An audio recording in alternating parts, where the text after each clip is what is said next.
Hello and welcome to Overtime Hockey Talk. My name is Mark Paul, co-host Justin Baker, joining me via Skype because I'm a bastard and moved away.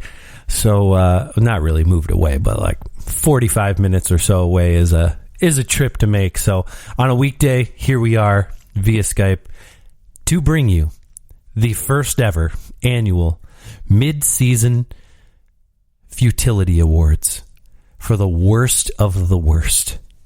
And Justin, I have to admit, I am actually quite excited for this because often we do mid-season awards, and that was originally the thought. And I, mid-season awards. And then I just got to thinking about how bad the Buffalo Sabres were, and it really made me want to just do a list of all the bad. I love it. And I you know what? First off, let me just say, Mark, even if it's a 45-minute drive, no trip is too far to come see you. So let's just put that out there. Wow, that is very, very kind. I mean, I would agree. I'm happy to. We got to figure out a way to. You could come here and I can go there, and we'll just have two studios now. It'll be great. I love it. And then when we have famous guests on our show, we can be like, yeah, did you want to go to the White Lake campus, or do you want to go to the West Garden City campus? Whichever one. Yeah, it's always going to be yours, let's be honest. To come visit the logs. Hey, do you want to smell some wood? Come out to my house. Just feel like a man out there.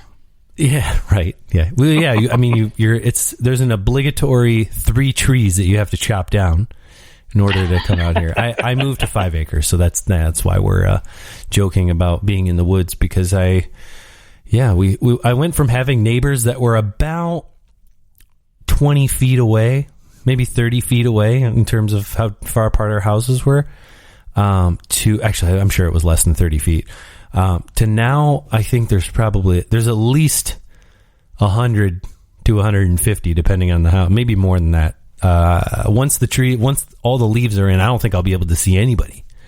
So I'm looking forward to that day. All right. So the Futility Awards, where do we want to start? I mean, so run down just, the awards that you have decided to hand out on the first ever mid-season Futility Awards. Also, this means that we're going to have an end-of-season Futility Award or maybe we don't. Maybe we never. We'll only do this mid-season. I don't know. I kind of like this so far, so maybe we do it at the end of the year. We'll have that talk. Love the doo-doo. All right, let's do it. All right. So what I have for our listeners, I have least valuable player, worst defenseman, worst defensive forward, worst goaltender, worst team, worst coach, worst rookie of the year, least gentlemanly, and worst GM. Now we can come up, maybe eventually down the road, we could come up with our own award names for these, which would be fantastic. That's so true. We do need to have some award names. Wow. Yes. This could get good. This could get real good. It could. So anyways, that's what I have now. Contrary to maybe a lot of the awards that they hand out for, most valuable player, best defensive forward, that kind of stuff, they typically take into account where the team finishes versus their, point totals, what they did on and off the ice, that sort of stuff. Sure, I kind of took into account too, at least when I was looking at a lot of these players and goaltenders, coaches, what have you, where the team was in the standings, what team they played for, and maybe, took into account, okay, if they're on the worst team in the world, maybe give them a little bit more grace than maybe someone who's on a really good team that's just doing really bad statistically. So again, we'll weigh all those things in there. So yeah, that's what I have. And obviously, the worst defenseman isn't going to go to a guy who's the number 7 defenseman on the Anaheim Ducks. That's right. That's not. Obviously, this isn't hey, who's the least talented defenseman? No, this is who is so far below expectations that they are deserving of such an award, to ridicule and just completely put down the way they've played all year. In fact, that maybe these should just be the bully awards. We're just going to bully these players. Absolutely. Into submission. This is it's constructive criticism, because our hope is that these guys pick their games up, and that you don't ever want to be on this list twice. Hopefully you figure your stuff out, or you just call it good and retire. I guess those are the options, right? All right. Well, which award do you want to start with? You know what? Let's start with an easy one. Let's go least gentlemanly. Least gentlemanly. Okay. Go ahead. Who's your least gentlemanly player in the NHL? So I am giving this award to none other than Austin Watson from the Ottawa Senators. Is it because of what he does off the... Oh. I did actually think about that, but no, he actually leads the NHL in fights with a total of... I actually was expecting quite a bit more than this, but only 6 fights for him, and the next closest is 4 fights. Obviously, fighting's going down in the NHL. Sure. And... he finishes right now. He's currently sitting in 12th in terms of penalty minutes with 40. Brendan Lemieux leading that category with 59 penalty minutes. But Austin Watson actually has played, quite a, limited number of games. And I actually did look at, there's another person on this list. I don't know if maybe he made yours, but Curtis Gabriel with only 11 games played and has 55 penalty minutes. I did see that. Yes, I did see that. But for me, I got to go with Austin Watson here. Okay. I kind of kept it simple. I look at, here you have penalty minutes and Brendan Lemieux just leading the way. So I went with Brendan Lemieux because, 59 penalty minutes for this guy in 31 games. And not only, he's only playing 10 minutes a game. He's got 31 shots on goal. He scored twice, but he's got 59 penalty minutes.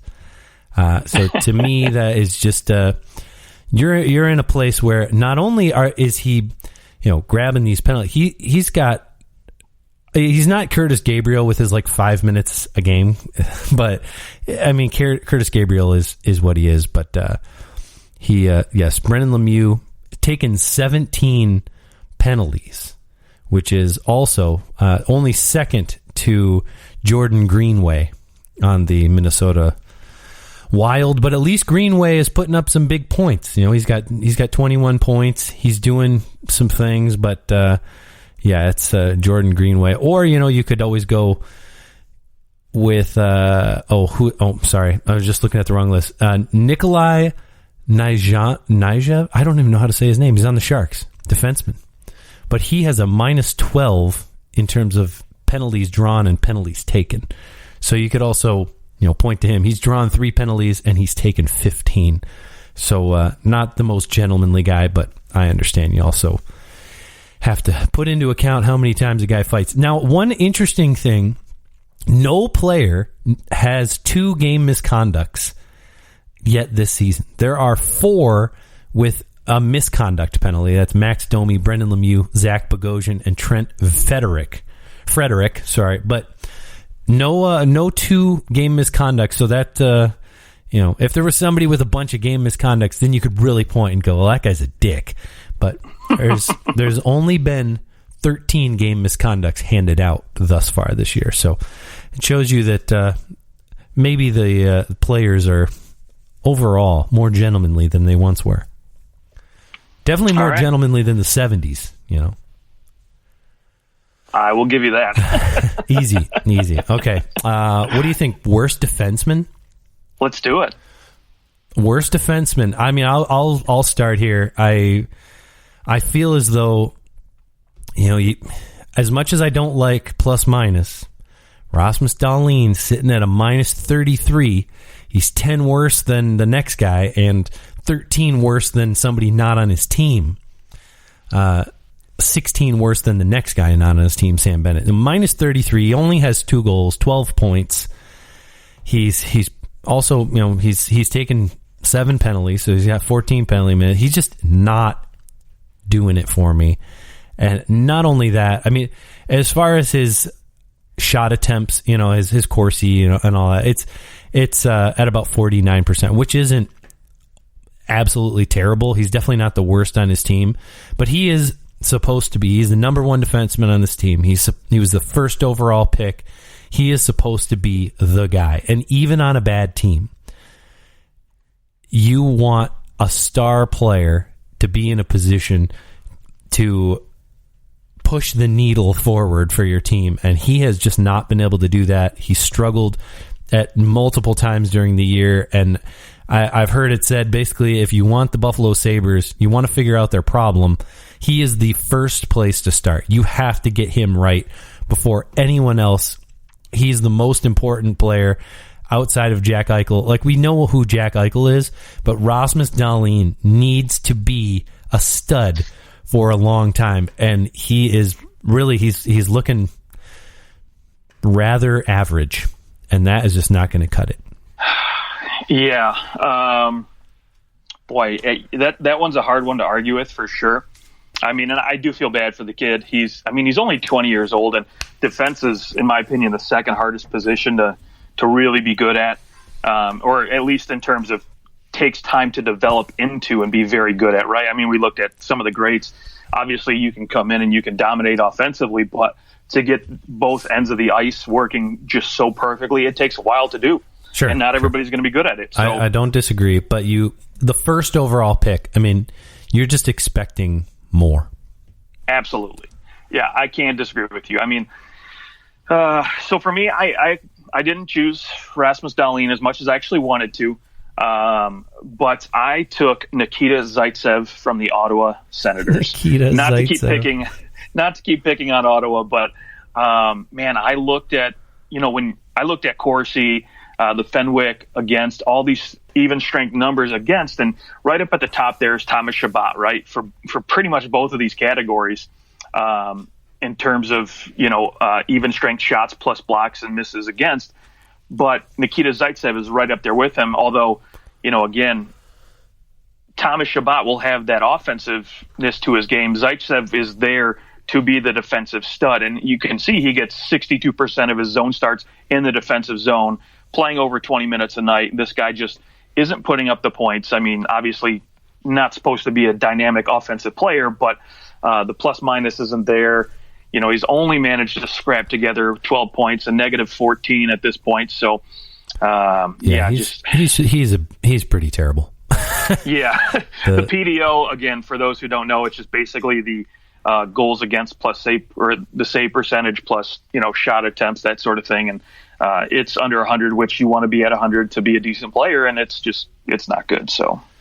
Yeah. And the PDO can kind of point towards maybe getting a little unlucky, because if your shooting percentage is really low when you're on the ice and your goalie's not making a lot of saves, that can also play a huge factor in that. But yeah, we can get to goalies in a second, because I think that goalies for Ottawa definitely deserve some kind of tip of the cap when it comes to futility. Defensive forward? Yeah, let's do it. All right, who do you have? I have... the worst defensive forward, I should say. The worst defensive forward. I have from the Philadelphia Flyers, and you might see this team pop up a couple more times here, Nolan Patrick. Yeah, he's been... Yeah, he's been pretty bad. And so when you look at plus minus, right, and I know you and I have talked about this before, we don't like at least I don't like to use plus minus as the measuring stick for a lot of things, right? But when you look at the league leaders in minus, right, the worst plus minus in the league, out of the top 10, 7 of those players are from Buffalo, right? So which plus minus tends to shift and point towards how bad a team is more than anything. Like Rasmus Dahlin, I do think that he truly has been the least met expectations at the lowest level in the NHL as far as defensemen go. But his minus 33 is more of a result of the team around him and the goaltending around him than it is necessarily of the offense that he's producing. He's still not producing much offense. He's still not pushing the needle that much, but the team around him has been absolutely awful. Yeah. So for me, Nolan Patrick comes in as my worst defensive forward, sitting at the 5th worst plus minus at negative 20. This kid through 34 games. I'm glad to see him back on the ice, but only 7 points so far, 5 even strength points. He's getting second and third line ice time, roughly close to 14 minutes per game. So it really, he's out there for a lot of goals against, clearly. But wherever he's playing, it's not producing. And I know Philly's had their recent goaltending struggles with Carter Hart, but from what I've seen, the limited amount of games I've watched him play and the clips I've seen, he just looks a little lost. At least that bottom six does for Philadelphia, and it just doesn't He's looked really lost his entire career. Well, yeah. So for me right now, I have to point towards Nolan Patrick. Okay. I certainly considered Nolan Patrick, him being so low on plus minus and being on a team that was supposed to be freaking lock for the playoffs. According to some experts out there, some people really thought that Philadelphia was a lock for the playoffs. I don't know who. Of course. Some misguided fools. But my least defensive player is, and this may or may not be his only award of the day, is the recently traded Columbus left winger, Patrick Laine. Patrick Laine has just been awful in terms of producing offense. He has a 41.8 Corsi, which is good for any player playing more than 20 games. There's only 12 players who are worse than him, and none of them average more ice time than him, which he's only getting 14.23 a game. But all the players under him are, for the most part, considerably less. So he's on the ice a lot. He's not producing anything, and he's a minus 11. Yes, he has 9 goals in 28 games. He's on pace for basically a 25 goal season, which for him it's not great. But last year it was that defensive side of his game that was really touted. Like, hey, he's really trying. He's worked on his defensive game, and he was finding his way. There are people talking about how well he had developed defensively, and you look at what he's doing. Not only is the needle not being pushed, it is going the wrong way. When he is out there, the Blue Jackets are getting peppered whenever he's on the ice. So he's not creating offense, and really he's not stopping much from going in. And so it's he's getting 63.8% of his starts in the offensive zone. That's decently high. He's definitely not being hurt by, 75% of his faceoffs are in the defensive zone. Then you could understand why he might have some lesser numbers in terms of possession, but he's starting the vast majority of the time, basically 2 of every 3 faceoffs in the offensive zone. So it's baffling to me how he's been just so bad, and maybe it's just obviously the connection of the coach and all that too. But a coach and a player disagreeing on how to play only goes so far. He's still getting 14 minutes a game, and he's sucking every time he's out there. So it's Patrick Laine. It's a contract year. So Yep. And I don't think that he's going to stay. I don't think he'll sign there. No, I think they're going to have to trade him again. In which case, you just traded your franchise center for a guy you thought would come in and score you a bunch of goals. And now he doesn't like it there. Now you're going to have to choose. Now, if they fire John Tortorella, he might sign there. Yeah, we'll see. That's the only way. Okay, what award are we going to next? Should we do worst coach, since we're Let's do worst floating coach. Around coaches? Let's do it. Who do you have? So I went back and forth with this one a couple times. Initially, I had Jeff Blashill in here, and maybe it's because just I watch a lot more Red Wing games than most other teams. But for me, I'm going Bob Bugner from the San Jose Sharks. Okay, yeah, he's definitely has not met expectations there. That's for sure. Yeah, you look at where they sit in the standings, right? Obviously, I think you and I both, we had San Jose missing the playoffs. But right now sitting 32 points in the NHL, which is, obviously tied for the 4th worst in the NHL, down there with some teams like, they're just a couple points behind, ahead of a team like Anaheim, who another team we knew was going to be really, really bad. But since he's got there, it's been pretty bad. And you look at the amount of talent he has on this team, right? Logan Couture, Evander Kane, Thomas Hertl, guys, again, a lot of guys who, weren't going to blow you away in terms of he didn't have those Connor McDavids, those Leon Draisaitl type players. Sure. but he had some decent forwards to work with. He only has Erik Karlsson. Right. He's got Erik Karlsson, Brent Burns, Mark Edward Vlasic, quality guys on the back end. And even Devin Dubnyk looked pretty decent coming into the season. Now, I do think Dubnyk's going to be on the trade block here in the next week, and you might see him get shifted out. But again, he had some decent pieces to work with that should have been better for second worst in their division, right? And it's just, he just can't seem to get guys going. He can't seem to really, the attitude of this team just sucks. And I look at it, I watched last night Erik Karlsson's press conference, and they were talking about, you had one of your best offensive games of the year, or of your career last night. I think he had 4 points, whatever it was. And he just basically looked at him, just pissed off. He's like, nope, wasn't one of my best, bye. And that was it. And that kind of, for me, sums up the attitude of this team right now. Not to mention, I mean, you would think this team would have something to celebrate with a guy like Patrick Marleau, just 10 games away from, setting the all-time record for most games played. But no, they seem to have a bevy of problems, both, up front and the back end, and just can't ever seem to piece it together. Yeah, San Jose, I think also the situation in that area be very hard. I mean, it's the way that everything's been locked down the whole time.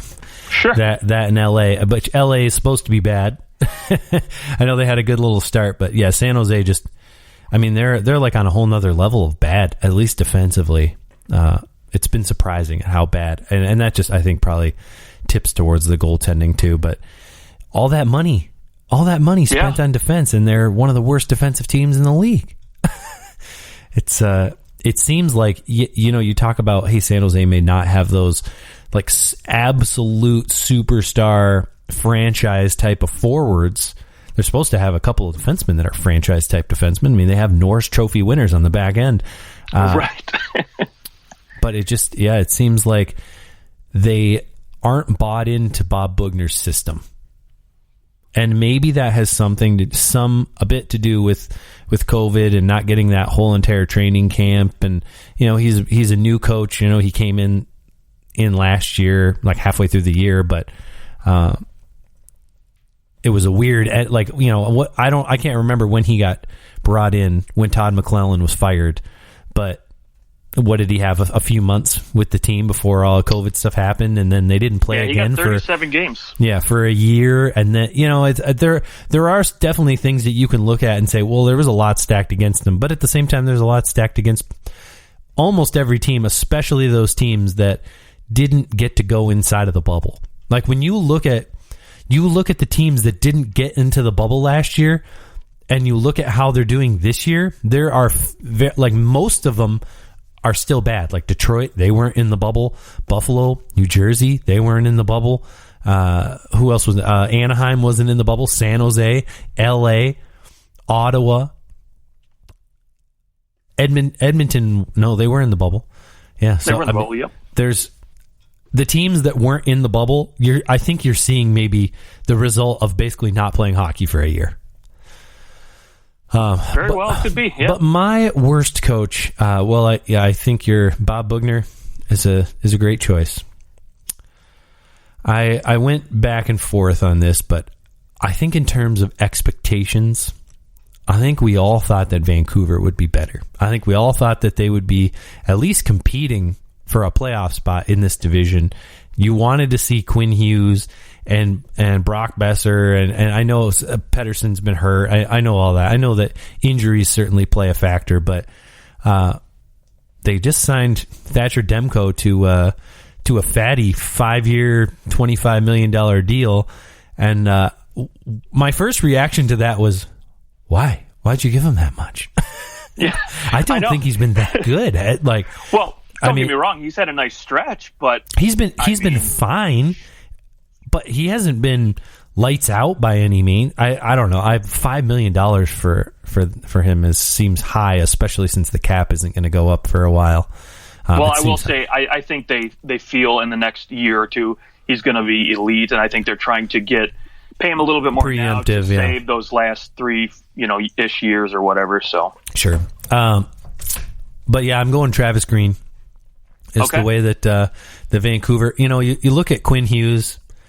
He he hasn't been able to. Well, I mean, he's 28 points in 37 games. It's nothing to slouch at. I mean, he'd be on pace for like basically a 60-point season, which is great. The minus 17, not so great. Just things appear to be sloppy for this team. They're minus 20 in terms of goal differential, which is second worst in that Canadian division, second only to, of course, Ottawa. They're also really not scoring many goals. I think they're sixth worst in the league in goals against, and then goals for, they're 19th, something like that. 22nd. So they're not scoring, they're not stopping much of anything. And the important thing, they just are not winning, and things have kind of fallen apart. They're not going to make the playoffs. I don't think there's any way they make the playoffs, especially with 5 games in hand for Montreal and 4 points up. They're not mathematically eliminated, but basically eliminated, and it's disappointing to see after what they were able to do in the bubble to now being so far out of the playoffs so early. I mean, we're barely halfway through the season. I mean, I guess we're like a little bit more, but you would think that they would be more competitive, and they just have not been. Yeah, I'll give you that. I mean, it doesn't help much when you do have a star like Elias Pettersson go out. You have Tyler Toffoli going out. But Pettersson still played 26 games, and in those 26 games, actually they played better since Pettersson's been hurt. No, because in the last 10 games, they're 6-3-1 without Pettersson. Yeah, that's very true. I'll give you that. But there's been no consistency out of this team all year long, regardless who's in the lineup. That's for sure. Yeah, and Nate Schmidt hasn't been the impact player that I thought he would be. I thought Nate Schmidt would be much better, and much like what we saw when he was suspended at the beginning of the year for Vegas a couple years ago, and they were terrible out the bat, and then he came back and things really turned around. I thought that he would be that player for Vancouver, and he just hasn't been quite as good. So essentially he's a replacement for Tanev, and it just hasn't mixed as well with Quinn Hughes and giving him a partner. And so that's but I'd say that a lot of that is on the coaching. Like, those are things that a coach controls, who his star players play with, and managing injuries, and they just haven't been able to really do that. And when everyone's been healthy, they still aren't looking that great. So Vancouver for me, Travis Green, sorry, you win worst coach of the year. Okay. Based on expectations. I mean, obviously there's worse teams. We could very easily pick the Buffalo Sabres and just rag on them for everything. By the time you're listening to this, you'll probably know whether or not they lost 19 games in a row. We're recording this at 6 o'clock. So we don't know quite yet. They're playing tonight. Okay, what do we next? What do you want to go? Well, let's go worst GM, since we just talked about coaches. Okay, let's hear. Who's your worst general manager? Yeah, you had me thinking about it. My pick is Jim Benning from Vancouver. Okay. I hate to stay on the Vancouver train, but and again, I kind of take into account the way he set himself up at the beginning of the year. He let Jacob Markstrom, Chris Tanev go. 2 stalwarts on the back end that really helped make this team a playoff threat last year. And I thought, okay, cool. When they let those guys walk, I figured, okay, well, it must be because they want astronomical amount of money. Well, no, they really, compared to the guys they replaced them with Braden Holtby and Nate Schmidt, it wasn't that much more in terms of dollar and cents. No, and they just paid Thatcher Demko $5 million a year, and they could have had Markstrom for $6 million. Right. And again, maybe I see your understanding that, maybe you think Demko is your future goaltender, which is all fine and dandy, but at least, put yourself in a situation where you have to make that choice, where you have 2 elite goaltenders and you're like, crap, we have to pick one, and then go from there. But, right. Don't back yourself in a corner where you're like, okay, Demko, great. Now Demko has all the leverage in negotiations. He's like, good, you're going to need me because you don't have anybody else. So screw you guys. I'm taking more money. Very true. And that's what essentially happened. So, and then you look at that. Now he's put himself in a situation where he's got basically $20 million now in cap space next year to sign Quinn Hughes and Elias Pettersson, whom he has not re-signed by now, which that's, again, another reason why I just look at him and I say worst GM, because the team's playing terrible. And I don't know if maybe that has something to do with it. But I would have tried to lock these guys up sooner. Maybe that would have, taken their minds off one thing and helped them focus on, the task at hand. And, obviously we can poke, at all the other moves he's made, the years prior, signing guys like Anton Roussel, Brandon Sutter, bringing guys like that, Jay Beagle. Yeah. Just put them in a corner, and they don't really have an opportunity to be, to basically take that next step for these young kids because they don't have money to do it. Yep, exactly. Yeah, it's, this is where I really lean towards Buffalo, even though it's not totally fair. I know that Kevin Adams has only been there for, a year? Right. A total year. Yeah, I think October 11th is really his, when was his very first move as a GM was July 31st, 2020. So it was right around there. I mean, I understand he hasn't had a whole lot of time with this team. But when I look at, bringing in Taylor Hall, like maybe it changes if they're able to get something decent for Taylor Hall.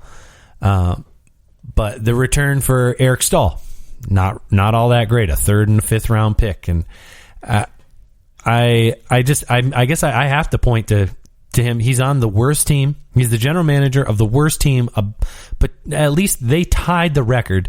They might beat it. They tied the record for the worst losing streak of all time. Not even the 74-75 Washington Capitals lost this many games in a row. It's unbelievable. Yeah. Like, in the age of parity, it is unbelievable. Even without Jack Eichel, I don't care. There's plenty of teams that are missing high-end players that manage to win a game once every 16 games. Every 17 games. I mean, it seems as though, like, to me, you're the GM. You're the one who sets the stage. You can go in. You can make the moves you need to. You can send guys down to the minors. You can do a whole lot of things. And whatever's going on there, I mean, it has to, like, something's going on from the very top down. And I think some of it is bringing in Taylor Hall.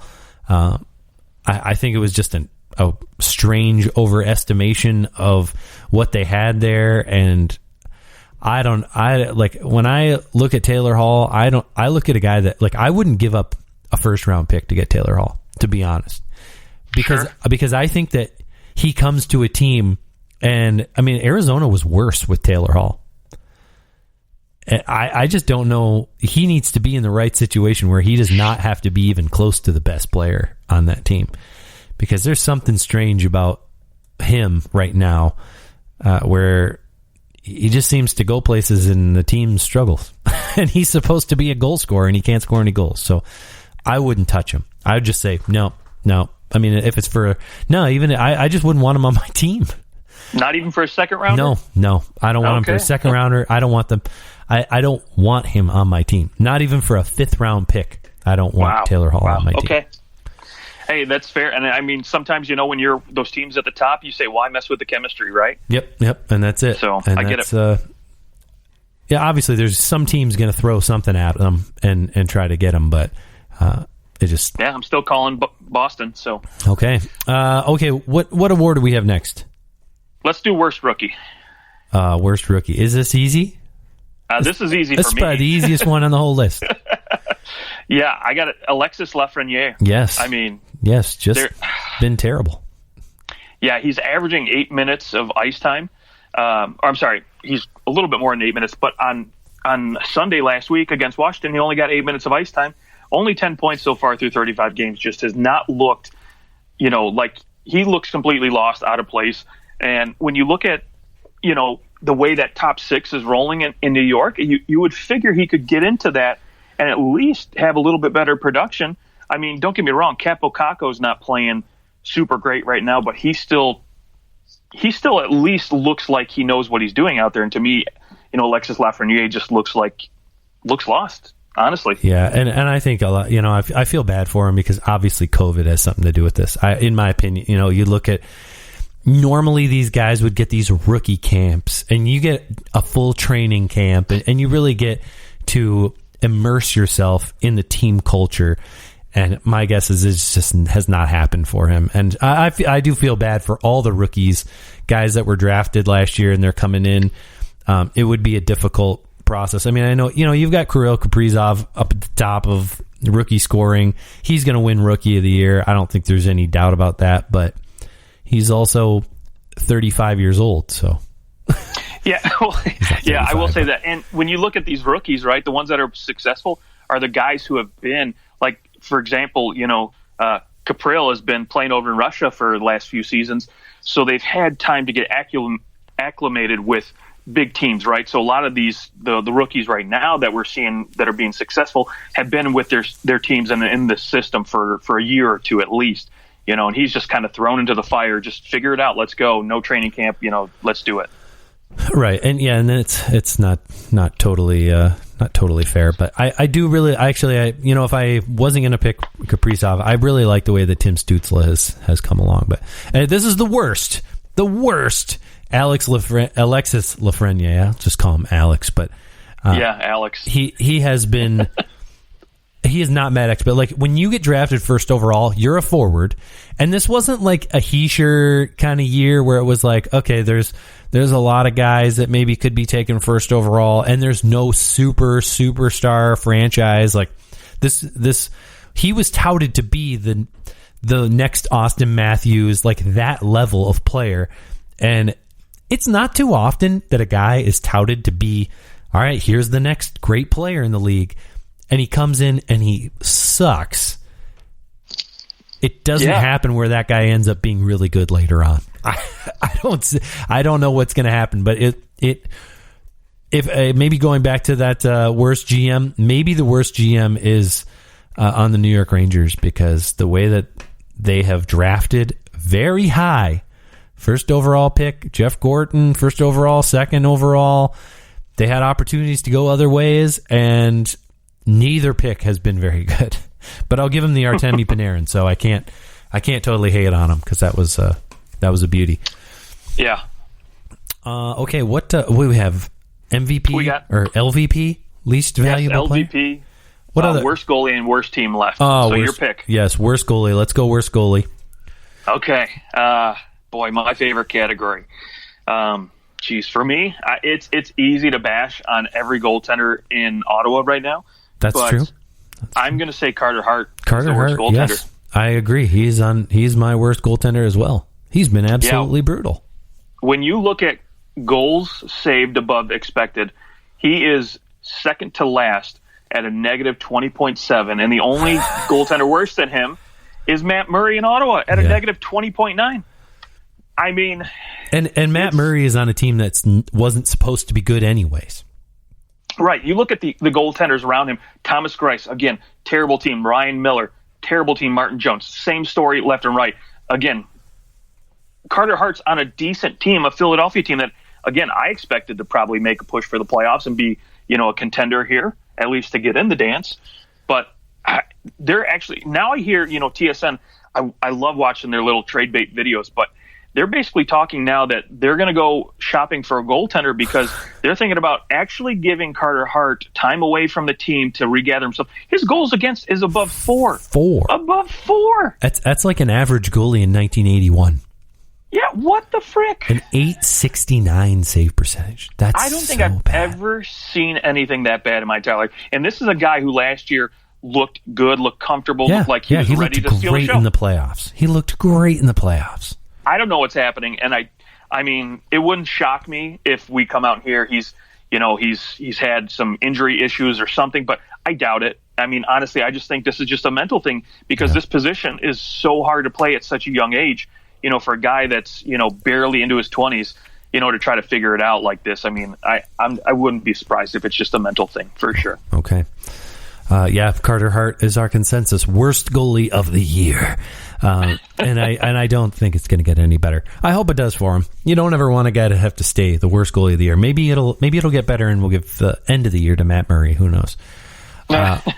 Worst team. I mean, I'm going with Buffalo all the way. 6 freaking wins in 34 games. They might end up having what's the fewest amount of wins in a season? 8? 8. 8 is the fewest. I mean, granted, that's over the course of 82 game or 80 games or whatever it was, 72 games in the 1974. This will only be 56. But if they only win once in the next, I don't see that. Once in the next 22 games, if they only win one time. Oh, gosh. That would be terrible. That's just how bad that 74-75 team was. But they might not get double digits in wins. Yeah, it would not shock me. And I'm with you. They're my pick. I mean, you look at how bad they've been top to bottom, and it's clear they, fire their coach. And, boy, I mean, yes, no Jack Eichel is definitely going to affect your team, but they shouldn't be this bad without that guy.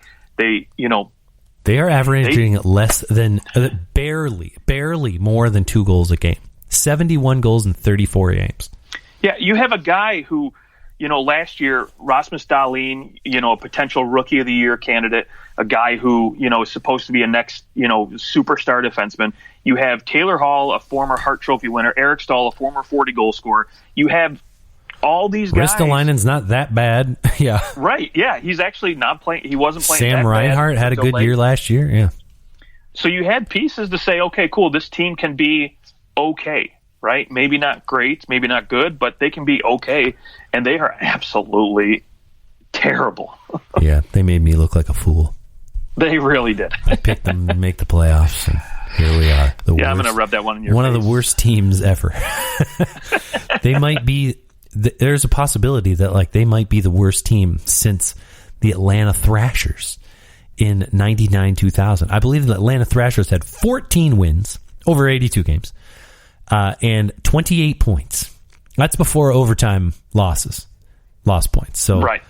If you can even come close to that now with overtime losses, it's going to be interesting to see what happens, because it's tremendous. It's tremendous how bad they are. And I feel bad rooting for them to lose. I just don't want to do that, but sometimes it is it's like when the Tigers were going for 100 losses, or 120 losses or whatever the record was when they were chugging towards that. And you're like, I feel bad for them, but I really want to see this happen. All right. Last one, the old LVP. The old luxury vinyl planking. And the least valuable player. Yeah, I hate to beat a dead horse, but I got to stick in Buffalo and give this to Jeff Skinner. Oh, yeah, that's a good one. I hate to do it to him, and I could have easily given this to him last year as well had we had these awards, but the guy, freaking 30-plus games, only 3 goals, 1 assist so far. And if you look right now in terms of cost, in terms of dollar amounts per point, he is costing this team $2.25 million per point right now. That is what he's worth. Oh, that's funny. Yes, there are some guys in the league that, cost more per point when you look at it, right? Obviously, Louis Eriksson's an easy one to point to. He's only got 1 point, but he's only played 5 games. And he's not, no one thinks he's good anymore. There's no expectation for him. Exactly. And that's the thing. And it's just, I can't see anybody worse off than him right now at this point in terms of cost per point. And it's not going to get any easier because he doesn't have Jeff Eichel or Jack Eichel. He doesn't have Jeff Eichel either. Yeah, no. And he doesn't have Eric Stahl. He has absolutely no center support right now at this point. And you're trying to score goals at $9 million.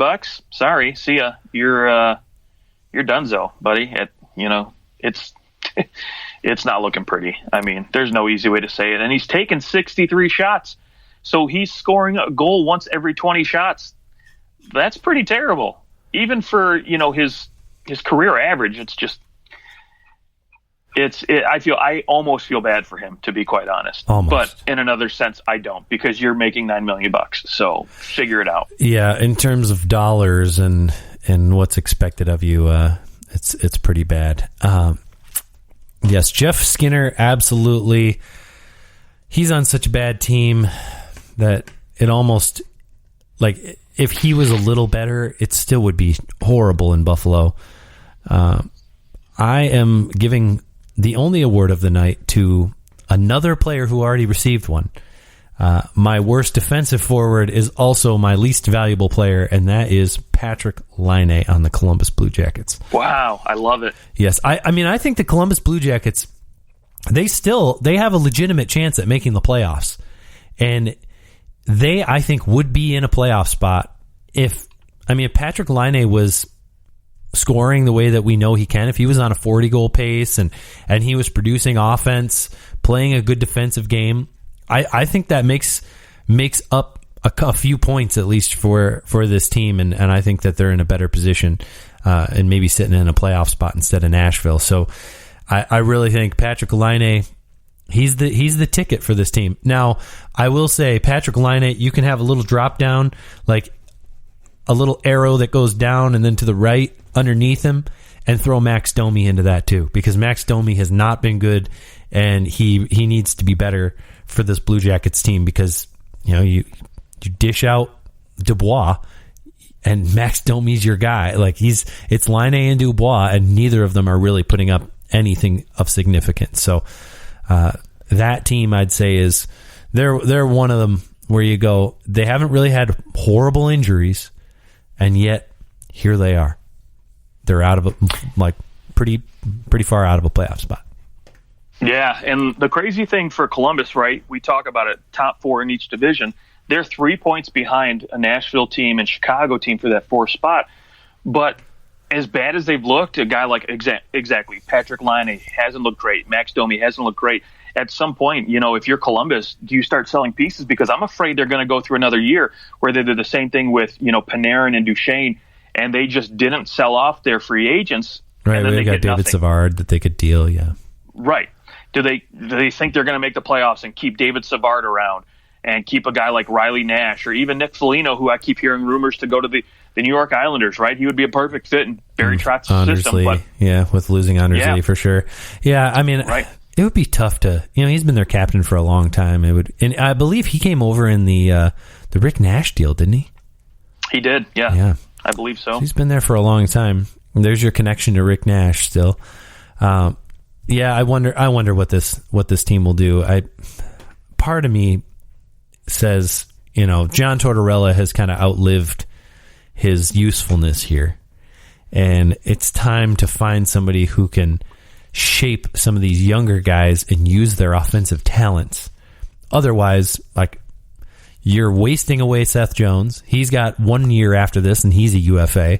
So either you're going to have to pay him probably $12 million a year, or get out. Right, and that's the thing. You have to make a choice now. Like, do we hit the reset button? Or maybe not even necessarily, they don't have to reload. They just have to get rid of their head coach, move a couple other pieces around, and maybe they can put this thing back together quick enough to where Seth Jones says, okay, cool, you know what? At 27 years old, I'll re-sign here, right? Yeah, I'll sign an extension. And that's been the problem. That's been the problem there for 20 years, is that nobody wants to play there. Nobody wants to sign there in their later years, unless they're kind of over the hill and not doing it. Now, a lot of their star players have left. A lot of them. So they need to figure that out quick. All right. Well, those are the Futility Awards of 2021, halfway through the season, and we'll bring you these again. Let us know who you think is the worst at everything. At OT Hockey Talk is our Twitter and Instagram handle. Justin, any final thoughts before we ride off into the horrible sunset that is watching the Buffalo Sabres potentially lose another game? Yeah, enjoy the game, and then everybody just to make sure you enjoy the holiday weekend. Yeah, happy Easter, Good Friday to you, all that good stuff. You're playing at church this weekend, yeah? I am. That is correct. Is that Friday, Saturday, Sunday, or just Saturday, Sunday? No, so it's just Saturday, Sunday, but I'm actually playing at one of the regional campuses. So okay, nice. Little easier schedule this weekend. Beauty. All right, well, enjoy that, and all of our listeners, enjoy the weekend, the longer weekend, and we'll talk to you soon.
last one. The regular season starts 6 days. in 6 days on Wednesday. Freaking A. Wednesday, January 13th. We will do something for it. You'll find out of what we're going to do, but we'll be watching some games, and we'll talk to you soon.